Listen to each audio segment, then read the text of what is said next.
Hi, my name's Michael Lewin and I'm running for Borough President of Manhattan.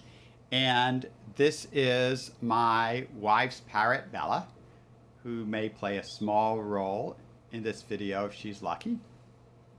Say hi, Bella. She doesn't talk really. She just kind of makes cute noises.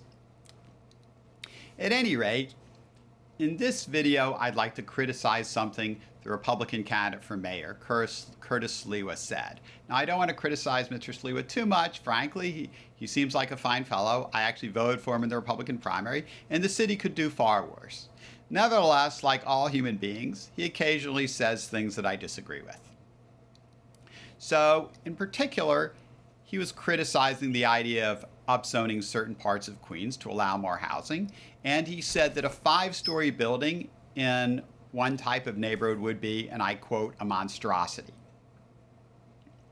Now, at first glance, you might think to yourself, what does Mr. Sliwa have against 5-story buildings? The man lives on the Upper West Side, which is full of them. For all I know, he may live in a 5-story building himself.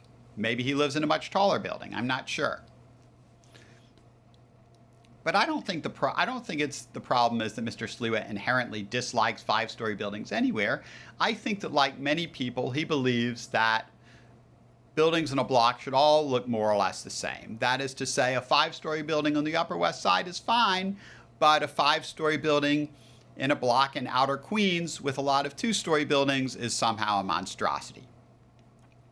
So what's wrong with that view? I really disagree with it for 2 reasons. First of all, I think if you say that every building on the block has to look the same, or at least has to have the same height, then the city could never grow. That is to say, somebody has to build the first 5-story building.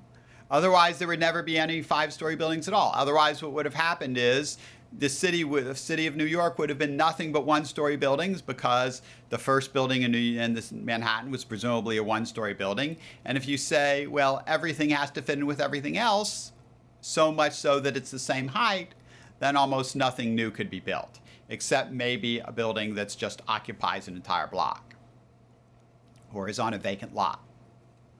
So, second of all, if you walk around New York, especially Manhattan, there are plenty of places where buildings of different heights exist together, and it's fine. Like until I was married, I lived on a building on East 38th Street, and I lived in a 20-story building, but there were 1-story buildings and 2-story buildings and so forth nearby. There were smaller buildings in the same block, and guess what? It was okay. It was still a beautiful block, in my opinion. So I don't really get the idea that every building has to be the same height any more than all the people in the buildings have to be the same.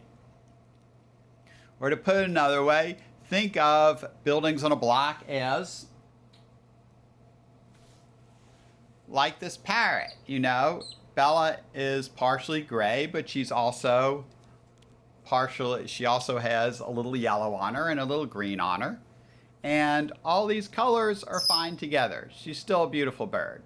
Similarly, if you go to a block in Manhattan, you might find that some buildings are one height, some buildings are another height, some buildings are one color, some buildings are another color, but it's all fine.